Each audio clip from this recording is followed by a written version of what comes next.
जय हिंद साथियों, जय हिंद विद्यार्थियों। मैं मनीषा शर्मा। मेरे चैनल का नाम है study IQ 140 with Manisha Sharma.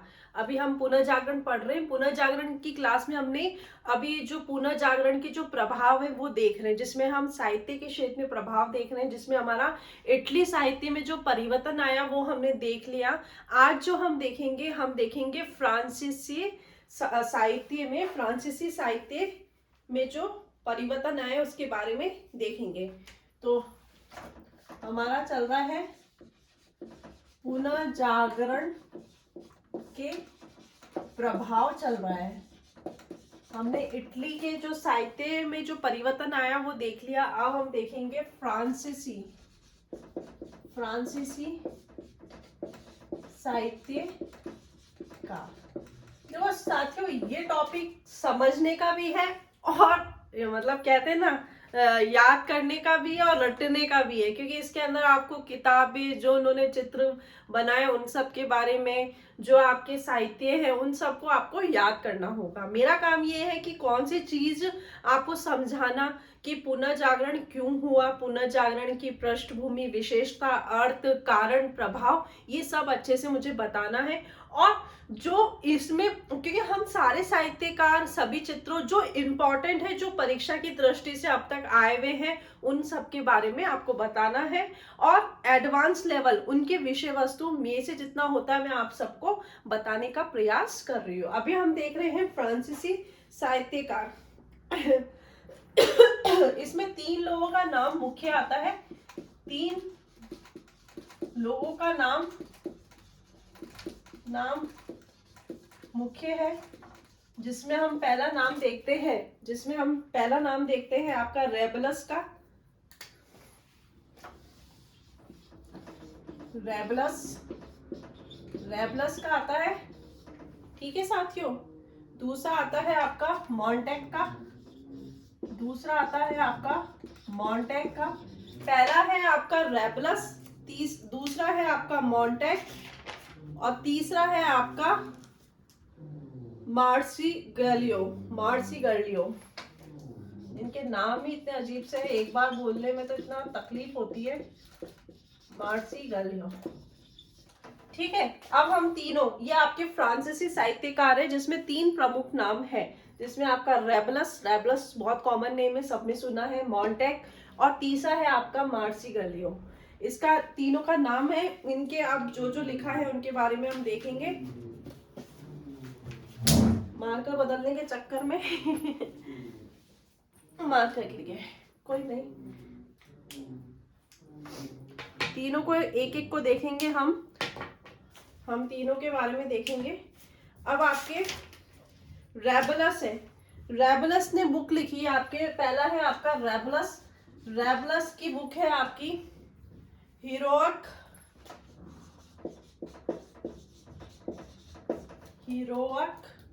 Deeds of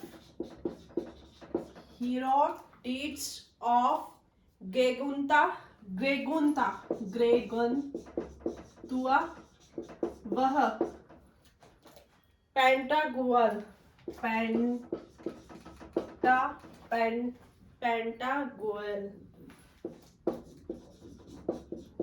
देखो, हम सबसे पहले रेबलस की बात कर रहे हैं। रेबलस की बुक है हीरोइक डीड्स ऑफ गेगुंता ऑफ पेंटागुएल। ये इनकी पूरी किताब का नाम है। हीरोइक्स का अर्थ होता है आपके योद्धा, डीड्स मतलब कार्य। तो इसका मतलब जो है, इन्होंने योद्धा के कार्यों का वर्णन किया। ये इनकी बुक है जिसमें इन्होंने योद्धापूर्ण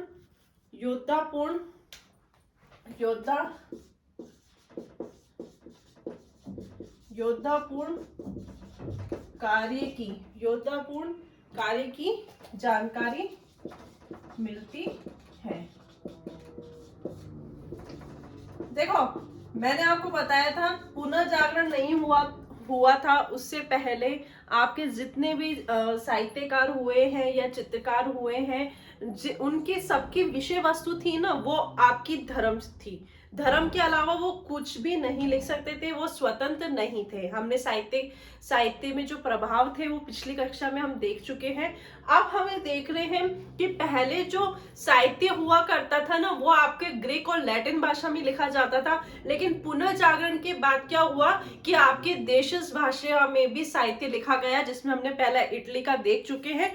आज हम देख रहे हैं फ्रांसीसी साहित्यकार या फ्रांसीसी साहित्य में जो परिवर्तन हुआ। इसमें आपके जो 3 लोगों का है उनका नाम इंपॉर्टेंट है। पहला है आपका रेबलस, दूसरा है आपका मॉन्टेक, तीसरा है मार्सिगलियो। इनको पढ़ने में थोड़ी कठिनाई होती है और जो हिंदी मीडियम के स्टूडेंट होते हैं तो उनसे एकदम से पढ़ा भी नहीं जाता है। तो रेबलस, मॉन्टेक, मार्सिगलियो। तो इसकी किताब है हीरोडिट्स ऑफ गेगोंता व पेंटागोएल। तो इनकी जो किताब है इसमें जो इसका जो विषय वस्तु है योद्धापूर्ण कार्य की जानकारी मिलती है। अब हम देखेंगे मॉन्टेक ने निबंध लिखे हैं।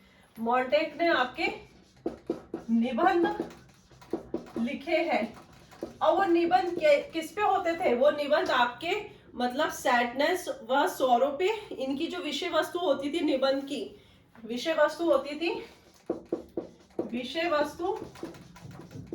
होती थी सैडनेस एंड सौरो होती थी। मतलब इनकी जो विषय वस्तु होती थी ना निबंध की, वो दुख मतलब सैडनेस और सोरो पे होती थी। ये मॉन्टेक की तो खासियत ये थी, इसलिए इसे वाल्तेयर का अनुगामी भी कहा जाता है, क्योंकि वाल्तेयर जो थे ना वो भी निबंध लिखते थे। मतलब आपके जो वाल्तेयर है ना वो भी एसेस लिखते थे और आपके जो मॉन्टेक हुए वो भी निबंध लिखते थे, इसलिए इन्हें वाल्तेयर का अनुगामी कहा जाता है। वाल्तेयर के अनुगामी कहा जाता है। वाल्तेयर का अनुगामी कहा जाता है। हम ये देख रहे हैं फ्रांसीसी साहित्यकार। आपसे तो ये भी पूछ सकते हैं कि निम्न में से कौन फ्रांसीसी साहित्यकार नहीं है। आपको क्या बोलते हैं 3 नाम दे देगा फ्रांसीसी का, एक आपको दे देगा अन्य का। तो आपको ये भी पता होना चाहिए कौन सा साहित्यकार कौन से जगह का है और उन्होंने कौन से साहित्य लिखे हैं, ये आपको पता होना चाहिए। हम फ्रांसीसी देख रहे हैं जिसमें पहला नाम है आपका रेबलस का, दूसरा है मॉन्टेक और तीसरा है आपका मार्सिगलियो का।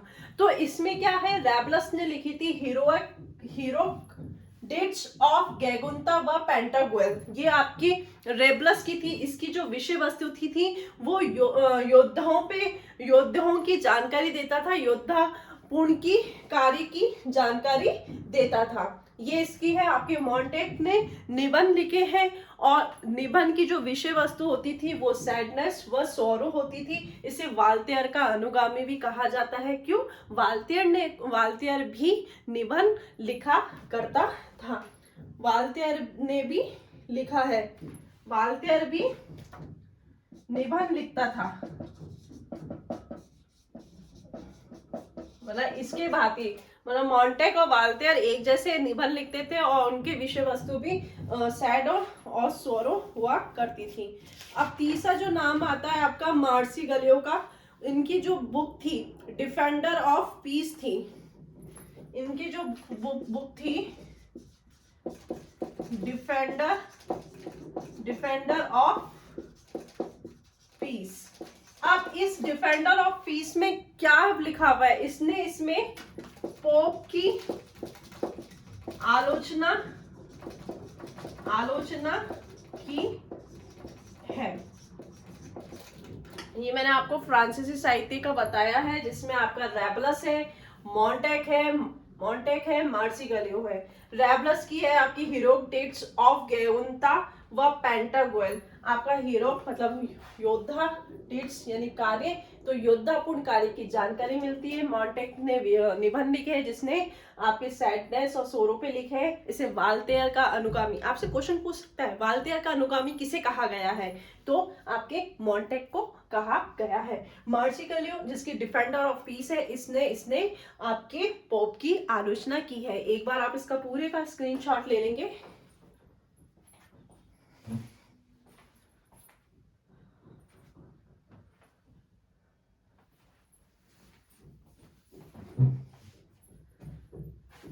हम्म,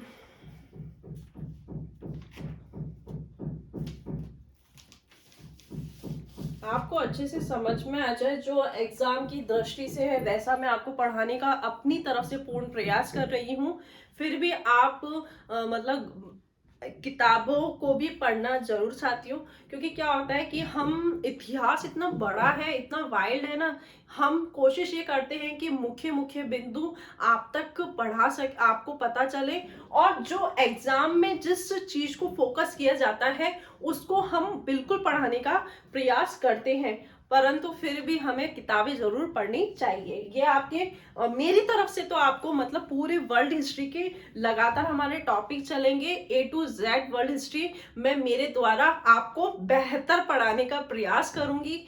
और ठीक है साथियों, आप अपने नोट्स भी बनाते जाइए और आप अपनी तरफ से किताबें भी पढ़िए, ताकि क्या आपका जो नोट्स है वो, और इस नोट्सों में अगर आपको ऐसा लगता है कि कुछ छूटता है, क्योंकि आपको पता है जो हमारा ज्ञान होता है ना, अथाह सागर होता है ना। हमारी जो किताबें होती है वो मतलब कहते ना हरि अनंता हरि कथा, तो वैसा है हमारा। लेकिन क्या है कि हम उसको जितना मतलब अपने आप को जितना उसको याद करने की कोशिश करेंगे, जितना हम उसका अर्थपूर्ण पढ़ाई करने की कोशिश करेंगे, तो हम उस कॉन्सेप्ट को अच्छे से समझ सकते हैं, और हम क्या लिंक भी कर सकते हैं और याद भी कर सकते हैं। और सबसे बड़ी बात, इतिहास को याद करने का सबसे आसान तरीका ये होता है कि जो भी आप जिस समय का पढ़ रहे हो उस समय आपको मानसिक रूप से उस विषय वस्तु तक आपको मतलब कल्पना करके पढ़ो, उस चीज को फील करके पढ़ो, तो आपको इतिहास याद करने में अपने आप ही मतलब आपकी कल्पना में इतिहास चलती रहेगी और आपको आसानी से याद होता जाएगा। अभी जैसे हमारा पुनः जागरण चल रहा है, तो हमें पुनः जागरण के बारे में सोचना है। आप ये नहीं पढ़ तो रहे हो पुनः जागरण, सोच रहे हो कि आज मतलब आज तो क्या है नरेंद्र मोदी जी ने क्या कहा, तो आप इतिहास को ऐसे याद नहीं कर सकते हो। इतिहास के लिए आपको पूर्ण रूप से मानसिक रूप से उस टाइम पीरियड तक पहुंचना बहुत जरूरी है। तो अभी हमने फ्रांसीसी साहित्यकार देख लिए, अब हम देखेंगे अंग्रेजी साहित्यकार।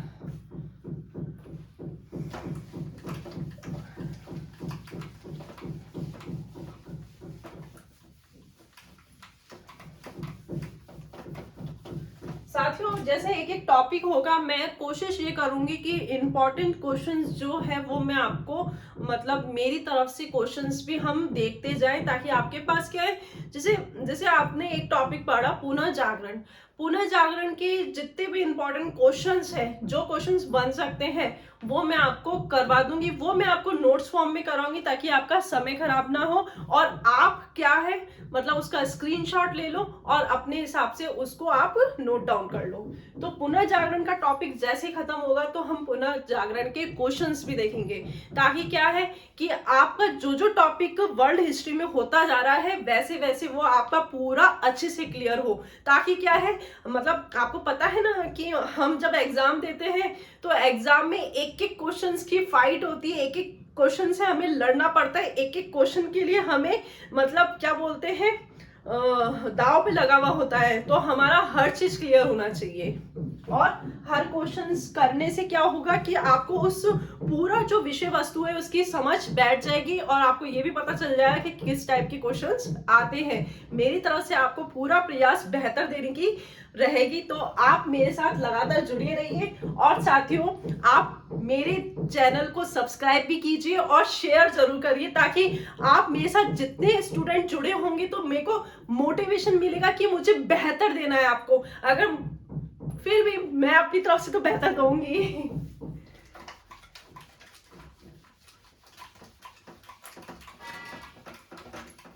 अब हम देखेंगे अंग्रेजी साहित्यकार।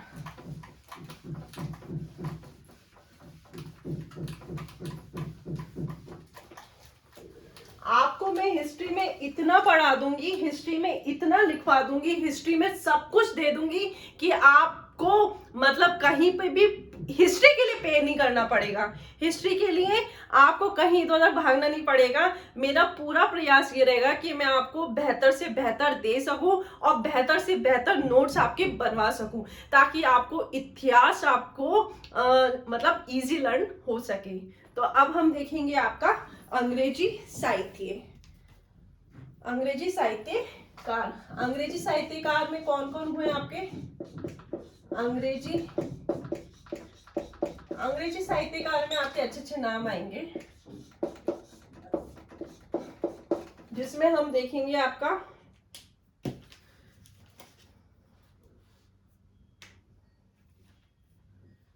है, पहला नाम आ जाएगा आपका जॉफी चौसर का। जॉफी चौसर का नाम आ जाएगा आपका। इसमें अंग्रेजी साहित्य देख रहे हैं जिसमें आपका जॉफरी चौसर का नाम आ जाएगा। इसे अंग्रेजी काव्य का जनक कहते हैं। अंग्रेजी काव्य का जनक कहते हैं। इन्होंने सेंसरी भाषाओं में लिखा है। सेंसरी, ये आप भाषा ध्यान रखना, एक आपका टस्कनी भाषा में लिखा है, तो वो इन्होंने आपके जॉफी चौसर है, उसने सेंसरी भाषा में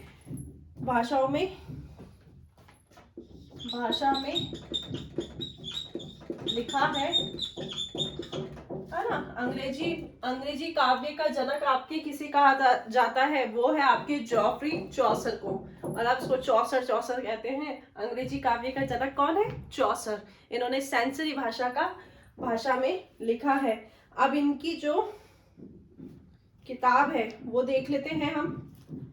इनकी जो किताब है आपकी कैंटरबरी टेल्स, इनकी जो बुक है, बुक देख लेते हैं आप। इनकी जो बुक है कैंटरबरी टेल्स लिखी है। अब ये जो आपके हैं, ये जो कैंटरबरी टेल्स है ना, तो इसमें जो कैंटरबरी है वो आपका स्थान है जिसमें आपके संत थॉमस चर्च के बारे में लिखा है। संत थॉमस तीर्थ स्थल के बारे में लिखा है।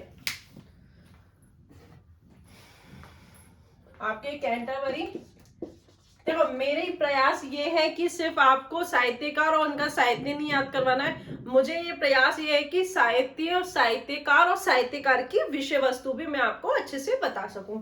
तो आपका ये कैंटरबरी टेल्स है। ये कैंटरबरी स्थान है जिसमें संत थॉमस तीर्थ स्थल के बारे में बताया गया है। ठीक है साथियों, ये कैंटरबरी स्थान है जिसमें संत थॉमस तीर्थ स्थल के बारे में बताया है। इसमें 30 यात्री होते हैं, 30 यात्री। इसमें कैंटरबरी टेल्स में क्या होता है, आपका ये कैंटरबरी आपका स्थान है जिसमें मतलब एक जगह का नाम है जिसमें संत थॉमस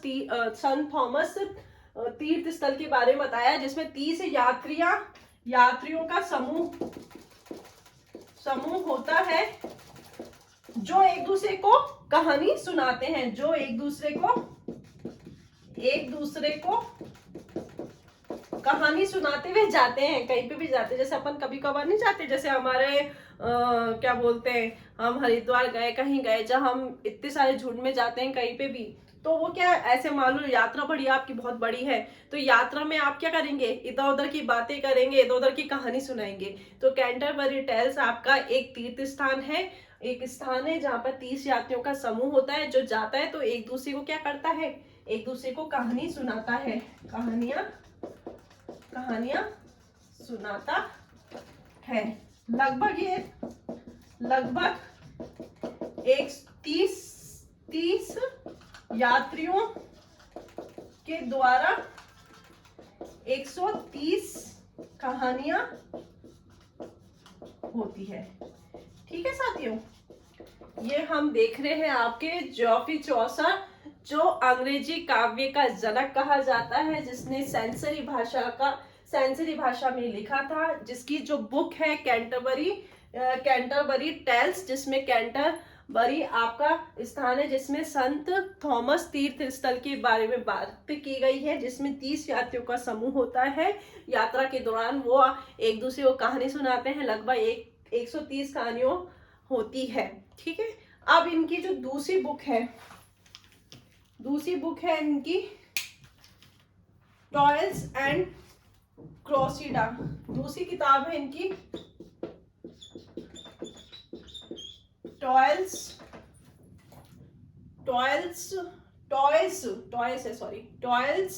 एंड क्रोसिडा।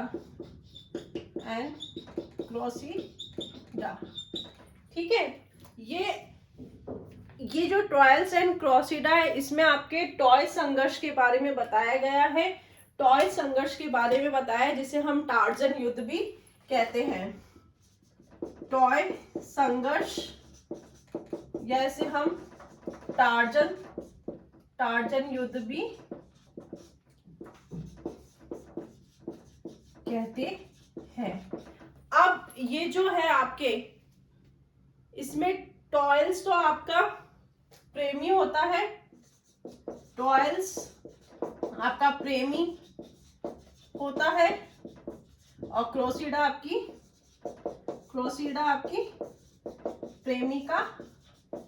देखो ये जो नाम है ना, टॉयल्स एंड क्रोसिडा, ये एक प्रेमी और प्रेमिका की कहानी होती है, जो टॉय संघर्ष के बारे में बताया है, जिसे हम टार्जन युद्ध भी कहते हैं।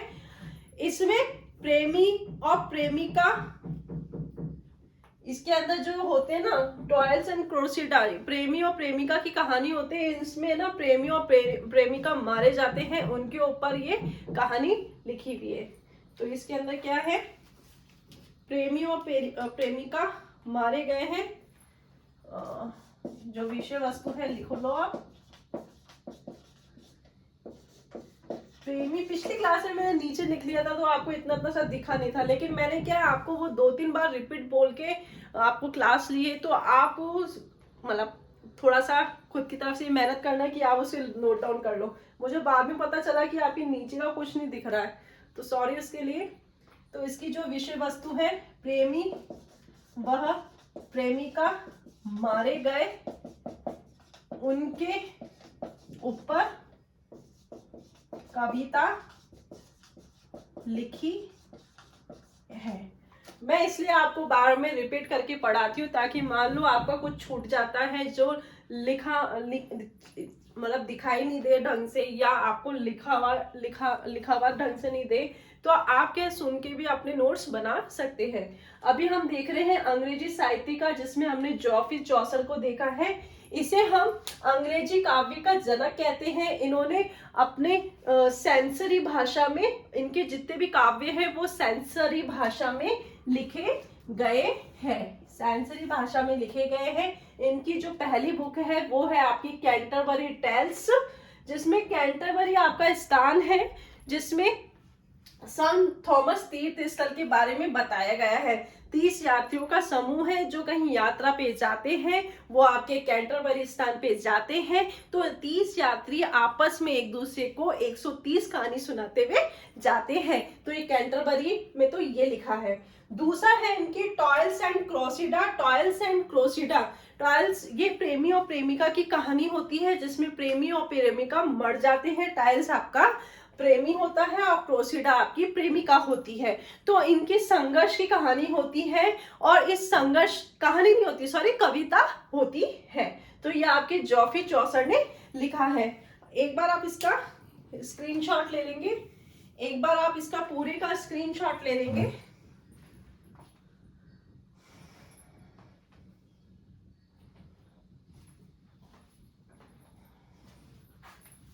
पूरे का आप एक बार स्क्रीनशॉट ले लीजिए। हम चल रहे हैं अंग्रेजी साहित्यकार देख रहे हैं। दूसरा आपका जो नाम आता है वो थॉमस मूर का नाम आता है। ये बड़े फेमस व्यक्ति है, इनका नाम हमने सुना है, जिनकी किताब यूटोपिया है, थॉमस मूर।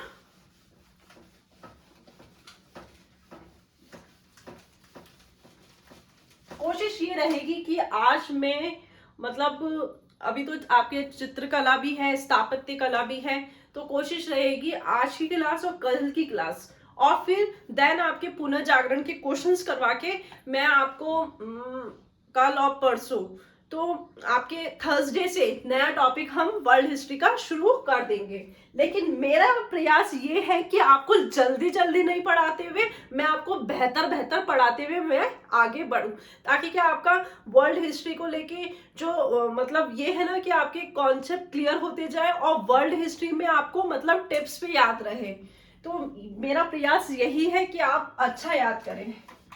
देखो 100% सिलेबस करने से अच्छा है कि 80% जो सिलेबस किया है उसको आप 100% अच्छे से याद करो। आप देखोगे कि आपका जो कट ऑफ होता है ना 60%, 70% या 80%, 60, 70, 80 वो एग्जाम के ऊपर डिपेंड है, एग्जाम में क्वेश्चंस कैसा आया है यहीं तक आपका कट ऑफ जाता है। कभी आपने नहीं सुना कि 100% कट ऑफ गया है, लेकिन आप जो पढ़ रहे हो उसको 100% पढ़ो।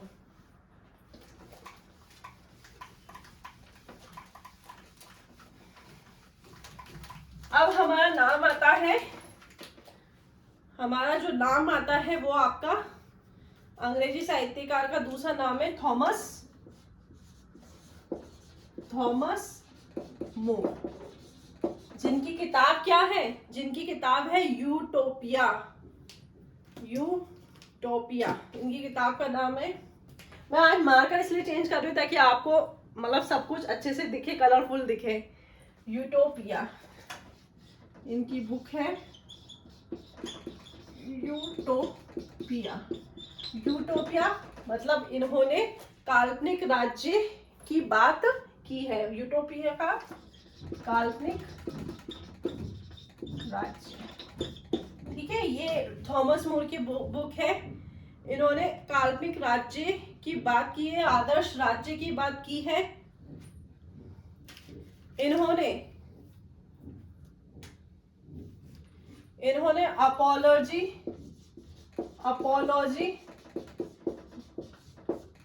अपोलॉजी व एंड या जिसे अपन डायलॉग में लिखा है।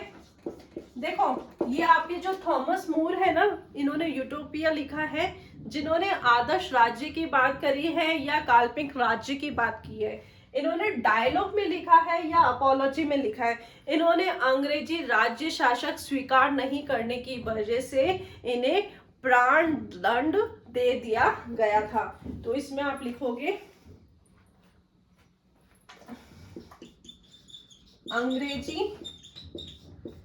अंग्रेजी शासक को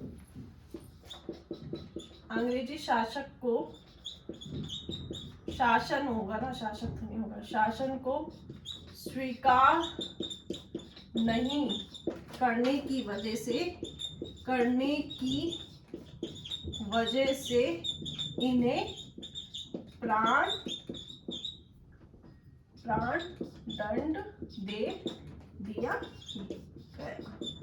क्योंकि क्या है, आपको पता है कि आप जब इतिहास उठा के देखते हो तो हर समय कुछ ना कुछ ऐसा गलत कार्य होते थे जो उनके प्रति जो आवाज उठाते थे। जैसे आपके थॉमस मोर ने अपनी जो साहित्य में उस अंग्रेजी शासन के प्रति जो आवाज उठाई, जो उन्होंने अपनी कविता में लिखा, और उस कविता में उन्होंने काल्पनिक राज्य, आदर्श राज्य की जो बात कही, तो क्या हुआ कि वहां के जो अंग्रेजी शासन थे तो उनको वो जबरदस्ती स्वीकार कराते थे, ऐसा नहीं करना है आपको, और आप इनके बारे में नहीं लिखोगे।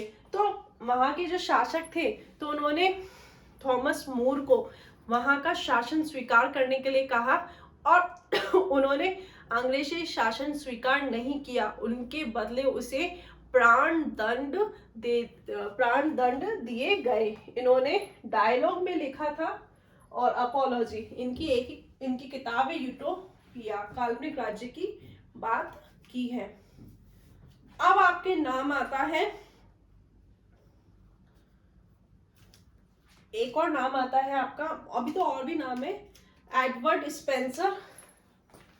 तीसरा है आपका एडवर्ड स्पेंसर, जिनकी बुक है एडवर्ड स्पेंसर, जिनकी बुक है फेयरी क्विक, फेयरी क्विक किताब है। ये इनकी किताब है एडवर्ड स्पेंसर फेयरी क्विक। अब फिर इसके बाद हम देखेंगे विलियम शेक्सपियर, उसकी किताबें बहुत सारी इसलिए मैंने अभी यहाँ पर नहीं लिखा है। ये एडवर्ड स्पेंसर जिनकी बुक है फेयरी क्विक। ये हम देख रहे हैं अंग्रेजी साहित्यकार, जिसमें अभी हम सेकंड साहित्यकार है आपके थॉमस मोर, जिसका नाम बड़ा फेमस है। इनकी किताब यूटोपिया है। इन्होंने काल्पनिक राज्य की बात की है इसमें, अपोलॉजी में और डायलॉग में लिखा है अंग्रेजी शासन स्वीकार नहीं किए जाने पे इन्हें प्राण दंड दिया गया। तीसरा है आपका एडवर्ड स्पेंसर, जिनकी किताब है फेयरी क्विक है। एक बार आप इसका पूरी का स्क्रीनशॉट ले लेंगे।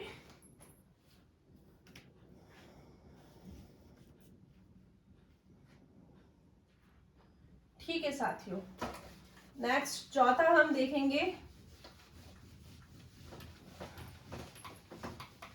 ये सब रटने का है क्योंकि किताबें तो आपको याद करनी पड़ेगी किताबों को। तो ये है कि कौन सा साहित्यकार है, कौन क्या साहित्य लिखा है। तीसरा नाम आता है आपका विलियम शेक्सपियर का, चौथा सॉरी अभी दूसरा तीसरा ये चौथा आपका विलियम शेक्सपियर। इनकी जो किताबें हैं विलियम शेक्सपियर, इनकी जो किताब है, इनका किताबों का नाम है हैमलेट, दूसरी है आपकी मैकबेथ, तीसरी है आपकी merchant of Venice,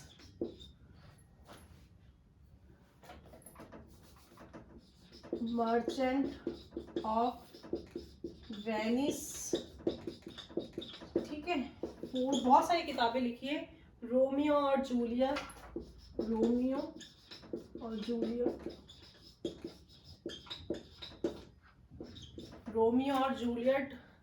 as you like it,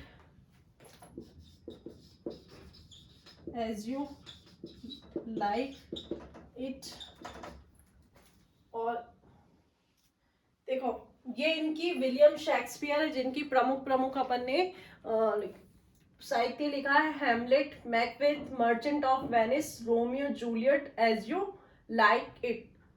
अब आपके विलियम शेक्सपियर को बर्ड कहा जाता है, ये आपको पता होना चाहिए। विलियम शेक्सपियर को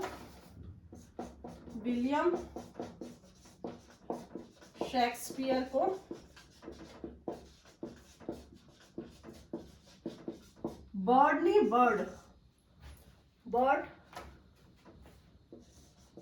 कहा जाता है। यह आपको इनके साहित्य पता होना चाहिए। विलियम शेक्सपियर के बारे में लिखा है हमने। अब हम देखेंगे मार्लोव, पांचवा है आपके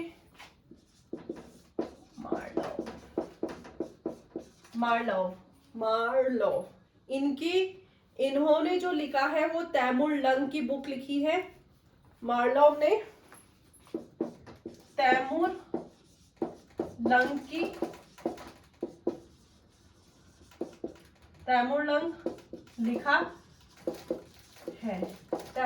लंग लिखा है। इसमें इस किताब के अंदर आपके एडवर्ड सप्तम के बारे में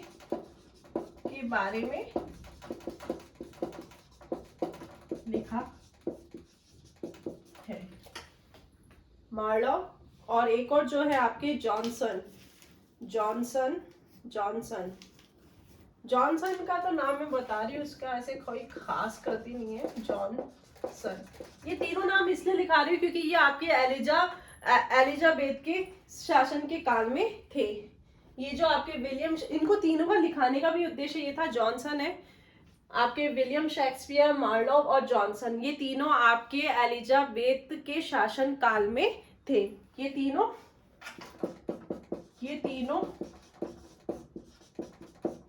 एलिजाबेथ के शासन काल के समय के हैं। हम अंग्रेजी साहित्यकार देख रहे हैं, जिसमें हमने पहले भी देख लिया आपके, जिसमें चौथा है विलियम शेक्सपियर, पांचवा मार्लोव, छठा है जॉनसन। विलियम शेक्सपियर की जो है हैमलेट है, आपको पता है विलियम शेक्सपियर अपने आप में बहुत प्रसिद्ध आपका जो साहित्यकार है। Hamlet, Macbeth, Merchant of Venice, Romeo Juliet था, ये था as you like it. William Shakespeare को बियर्ड कहा जाता है। और आपके मार्लोव है, उन्होंने तैमूरलंग लिखी थी, जिन्होंने एडवर्ड सप्तम के बारे में लिखा है। जॉनसन ये आपके एलिजाबेथ के टाइम पीरियड के हैं। एक बार आप इसका स्क्रीनशॉट ले लेंगे।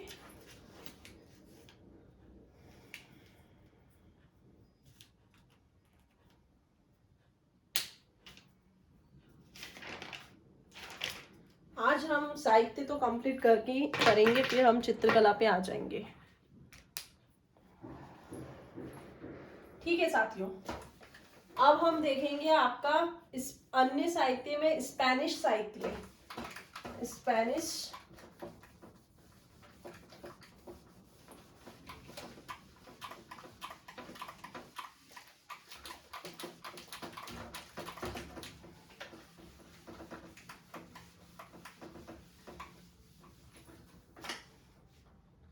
आपका स्पेनिश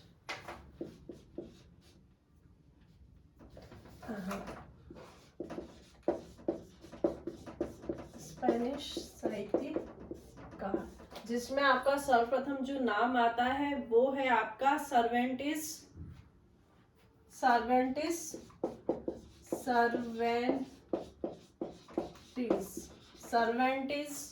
का नाम आता है। सर्वेंटिस का नाम आता है, जिसने डॉन क्विक्सॉट लिखी थी, जिसे डॉन क्विक्सॉट लिखी, डॉन क्विक्सॉट लिखी थी। इन्होंने कहा था हर कुत्ते का दिन आता है, हर कुत्ते का दिन आता है। इनकी जो किताब है ना, ये आपके सर्वेंटिस डॉन क्विक्सॉट, इन्होंने कहा हर कुत्ते का दिन आता है, और खीर का प्रभाव खाने में है। खीर का प्रभाव, ये सब इनके खीर का प्रभाव खाने में है,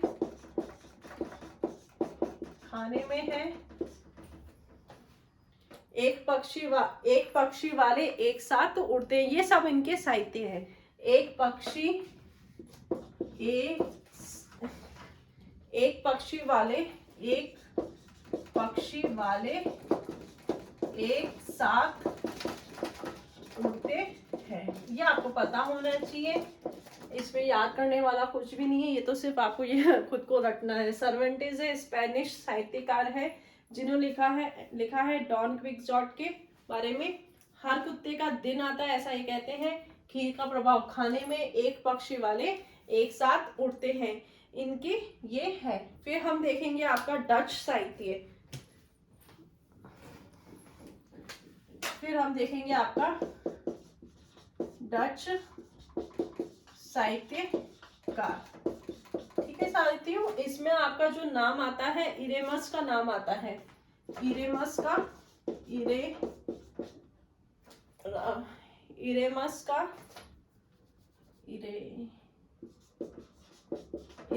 नाम आता है आपका, इरेमस का, जिसने द प्रेज ऑफ फॉली लिखी थी।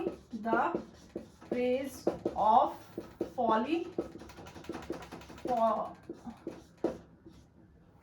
ऑफ फॉली लिखी।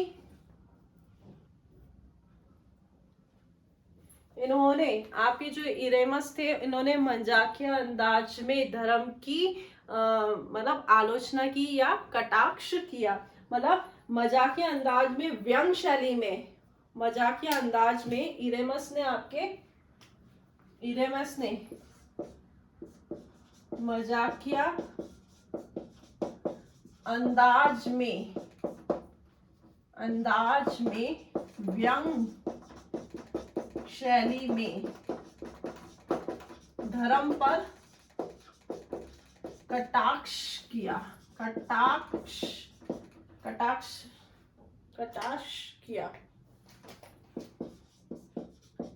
इन्हें विश्व का प्रथम नागरिक भी कहा जाता है, विश्व का नागरिक भी कहा जाता है, द फर्स्ट वर्ल्ड सिटीजन, विश्व का प्रथम नागरिक भी कहा, विश्व का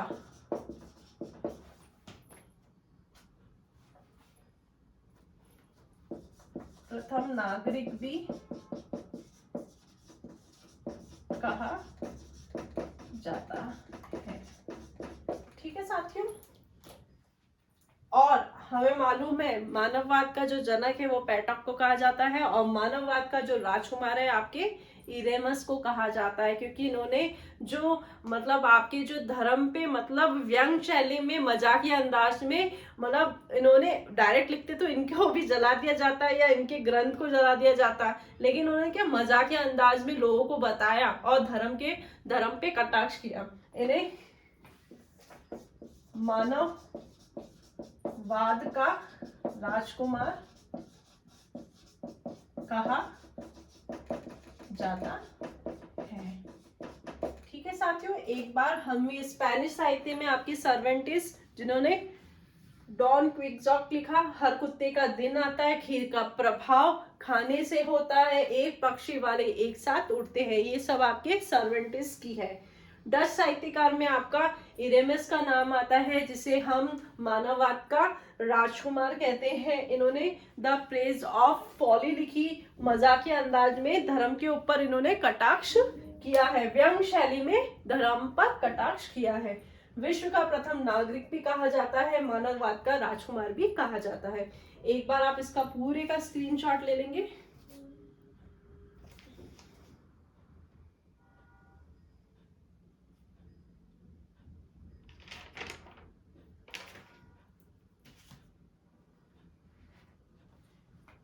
ठीक है साथियों,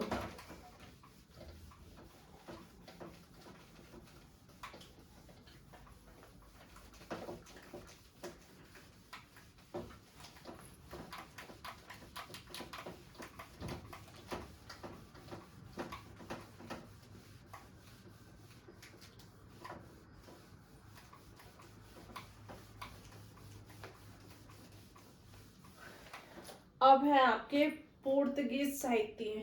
इसमें तो सिर्फ नाम पता होना चाहिए, इतना खास नहीं पूछते। पुर्तगीज साहित्य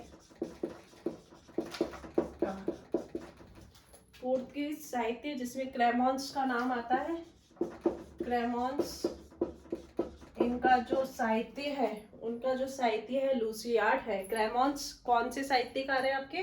पुर्तगीज के साहित्यकार है, जिनका जो साहित्य का नाम है वो आपका लूसियाड है, लूसियाड है।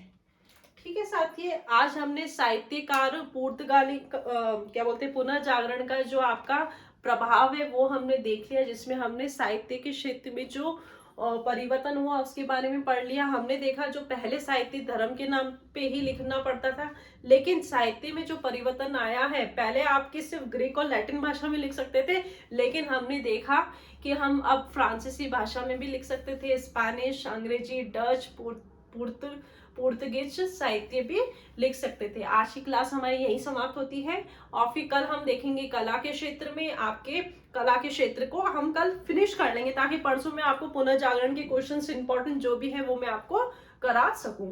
ठीक है, जय हिंद साथियों, जय हिंद विद्यार्थियों, धन्यवाद। आप मेरे चैनल के माध्यम से ज्यादा जुड़िए, आप सब्सक्राइब भी कीजिए, शेयर भी कीजिए और लाइक भी कीजिए, क्योंकि आप ये सब चीजें करेंगे, जितने विद्यार्थी मेरे साथ जुड़ेंगे उतना मुझे पुनर्बलम मिलेगा, मोटिवेशन मिलेगा, और मैं आपको उतना बेहतर से बेहतर तरीके से आपको पढ़ाने का प्रयास करती रहूंगी, कर रही हूँ और करती रहूंगी। धन्यवाद साथियों।